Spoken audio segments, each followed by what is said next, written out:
अध्यक्ष सम्राट चौधरी ने दिया बड़ा बयान, कहा भारत नाम बदलने पर विपक्ष को हो रही परेशानी। सुशील मोदी ने नीतीश, लालू, राहुल गांधी पर कसा तंज, कहा इंडिया शब्द में गुलाबी का प्रतीक दिखता है। उदयनिधि के बयान से गरमाई सियासत, विश्व हिंदू परिषद ने उदयनिधि का किया पुतला दहन, स्टालिन पर कार्रवाई की रखी मांग। बढ़ रहे शहर में डेंगू के मामले, बचाव के लिए एंटी लार्वा का हो रहा छिड़काव। भूमाफियाओं के हौसले हुए बुलंद, निर्माणाधीन बिल्डिंग को किया ध्वस्त, अंचल प्रशासन पर सवाल पर भी उठे सवाल।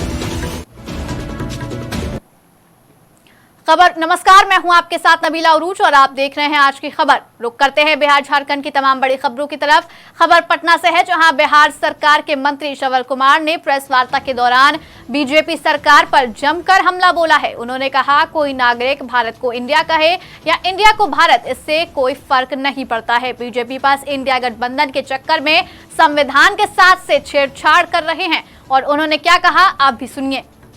देखिए, जो दिल्ली में बैठे जो लोग हैं, हम सबों के नेता आदरणीय नीतीश कुमार जी पहले से संदेह व्यक्त कर रहे हैं और जितने इंडिया गठबंधन के सभी नेता हैं, सभी पहले से बता रहे हैं कि ये संविधान खतरे में है, संविधान बदलने की कोशिश हो रही है।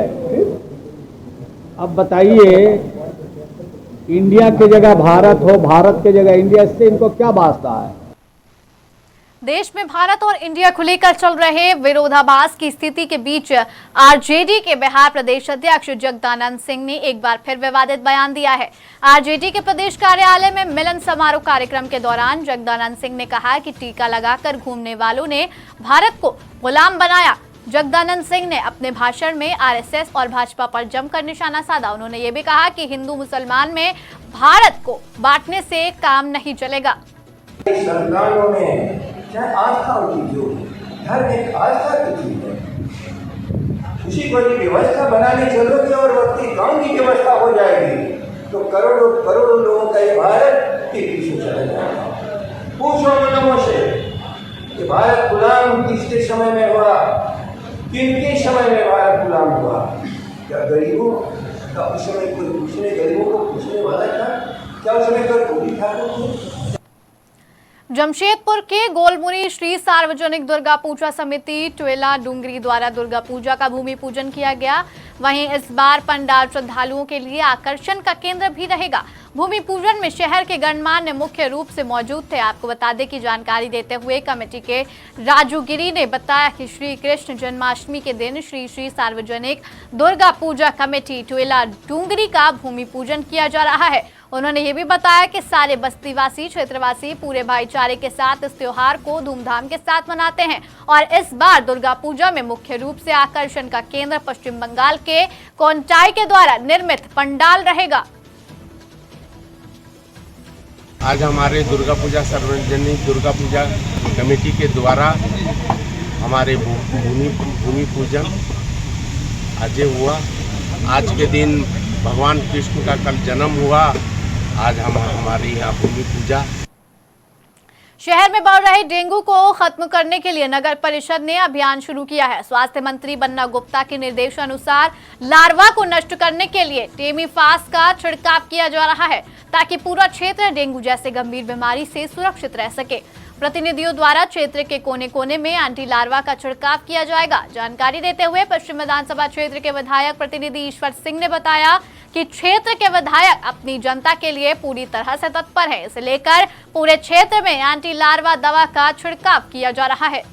माननीय मंत्री बन्ना गुप्ता जी के दिशा निर्देश पे डेंगू का प्रकोप को देखते हुए मानगौर नगर निगम के द्वारा डेंगू लार्वा का छिड़काव के लिए सब आए हुए हम लोग जनप्रतिनिधि बन्ना गुप्ता के, और इसको हर क्षेत्र में हर एरिया में एक एक प्रतिनिधि जाकर इस लार्वा को पानी का जमाव जहाँ जहाँ रहेगा वहाँ छिड़काव कराएंगे ताकि डेंगू का प्रकोप से राहत मिले।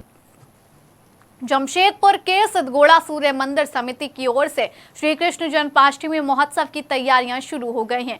जन्माष्टमी पर शहर के सैकड़ों बच्चे राधा कृष्ण का रूप धारण करें और जबकि सूर्य मंदिर परिसर में सैकड़ों प्रतिभागी सामूहिक नृत्य करते नजर आए। साथ ही मटकी फोड़ प्रतियोगिता का भी आयोजन किया जाएगा। जिसमें महिला एवं पुरुष अलग अलग भाग लेंगे। तीनों प्रतियोगिताओं में से 3 सर्वश्रेष्ठ प्रतिभागियों को सूर्य मंदिर समिति सिद्धगोड़ा की ओर से नकद राशि और पुरस्कार दिया जाएगा। जानकारी देते हुए कमेटी के अध्यक्ष ने बताया कि इस प्रतियोगिता में भाग लिए प्रतिभागियों ने आंख में काला पट्टी बांधकर 6 फीट ऊंचाई में बने हांडी को फोड़ने का कार्य करना है। उन्होंने कहा सफल प्रतिभागियों को प्रथम, द्वितीय और तृतीय पुरस्कार प्रदान किया जाएगा।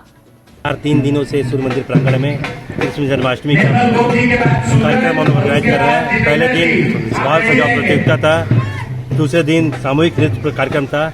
आज दोनों कार्यक्रम का फाइनल यहाँ पे है। साथ ही साथ आज दोपहर को यहाँ पे मटकी फोड़ने का कार्यक्रम हम लोग आयोजित कर रहे हैं। जैसा कि सुरक्षा को देखते हुए हम लोग मटकी फोड़ने का कार्यक्रम आँख में पट्टी बांध कर 6 फीट हाइट में मटकी रखे हुए हैं। हाथ में पट्टी बांधकर मटकी फोड़ा जा रहा है।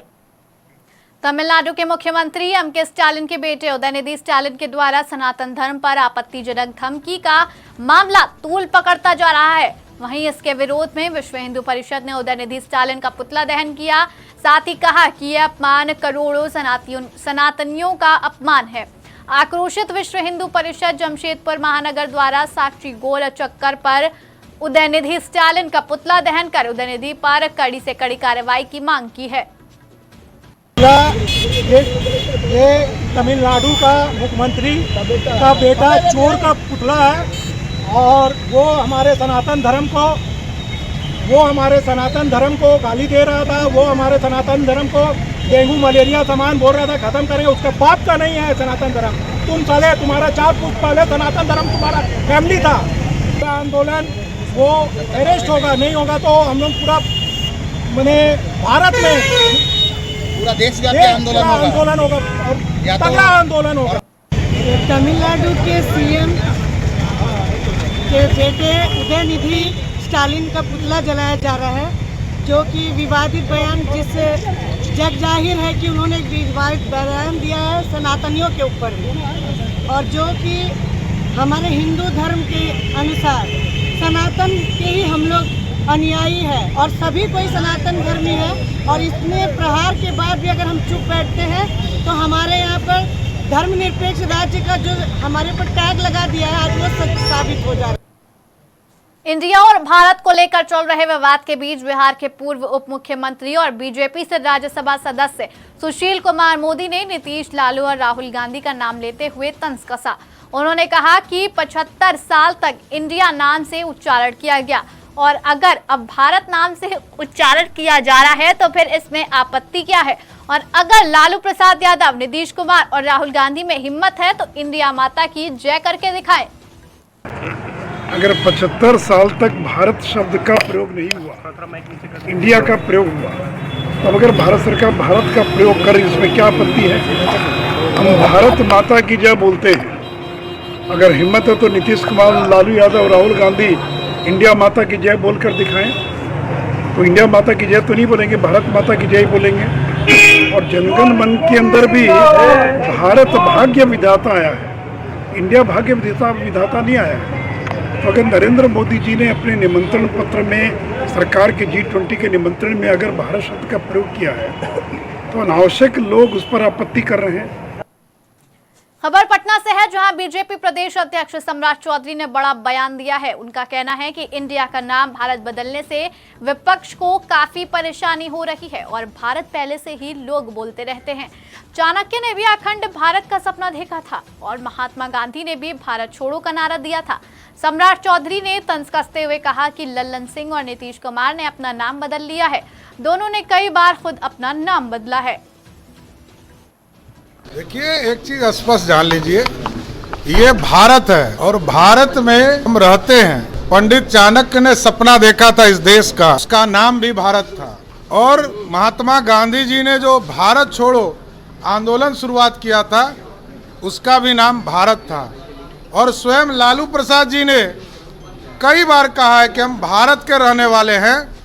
तो लालू जी को ही, क्योंकि नीतीश जी के साथ आजकल साथ हैं, तो हो सकता है उनको भी पलटी मारने का आदत हो। हाँ, हम लोगों ने ललन जी का नाम बदला है, नीतीश जी का नाम बदला है, नहीं ना बदला है, वो स्वयं बदलते रहे हैं। ललन जी ने अपना नाम बदला था 2000 में, राजीव रंजन सिंह थे, और 2009 के चुनाव में राजीव रंजन सिंह उप ललन सिंह हो गए, तो उन्होंने नाम बदला। तो हमारे तो बड़े भाई हैं, तो हम लोग तो उन्हीं के अनुकरण को करते हैं।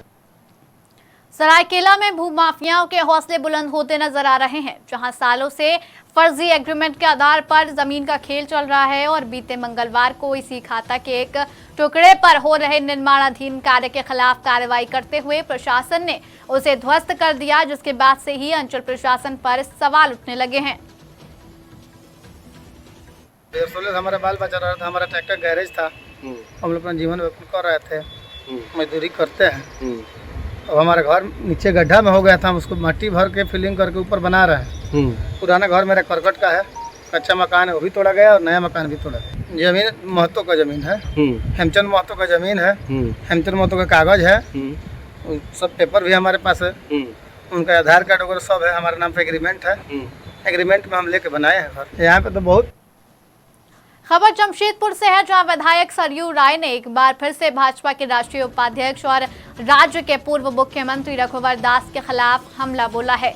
और हमला ही नहीं, उन्होंने भाजपा को नसीहत देते हुए कहा, रघुवर दास पर नकेल कसने की नसीहत दे डाली है। उन्होंने साफ कर दिया है कि यदि भाजपा रघुवर दास पर नकेल कसने में कोताही बरतेगी तो वे ईडी के साथ सबूतों के साथ शिकायत दर्ज कराएंगे। वे भारतीय जनता पार्टी के राष्ट्रीय उपाध्यक्ष के पद पर हैं। अपने 25 साल तक विधायक रहते समय सरकारी जमीन पर सरकार के खर्चे से जो भी ढांचा खड़ा हुआ उसका उनके लोग व्यावसायिक उपयोग करते रहे हैं। चिल्ड्रन पार्क में जाने के लिए 5 रुपये का टिकट, संघ मैदान उद्यान पार्क में जाने के लिए 5 रुपये का टिकट, सोन मंडप है, यात्री निवास है, इस पर शादी विवाह होता है, कार्यक्रम होते हैं, सबका पैसा उनके पास। और मैंने उस अकाउंट का भी पता करा दिया है जिसमें पैसे जमा होते थे।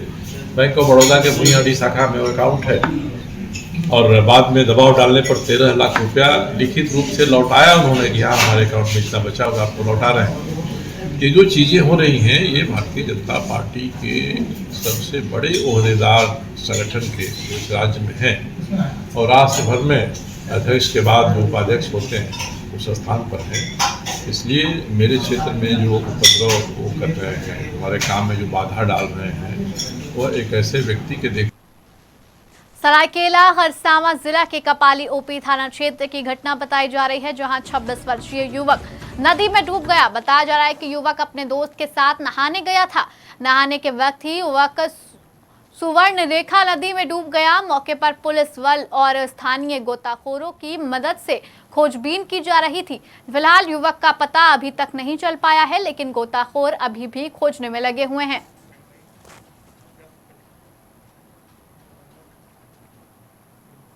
फिलहाल इस बुलेटिन में इतना ही। बिहार झारखंड की तमाम बड़ी खबरों के लिए बने रहिए आज की खबर के साथ।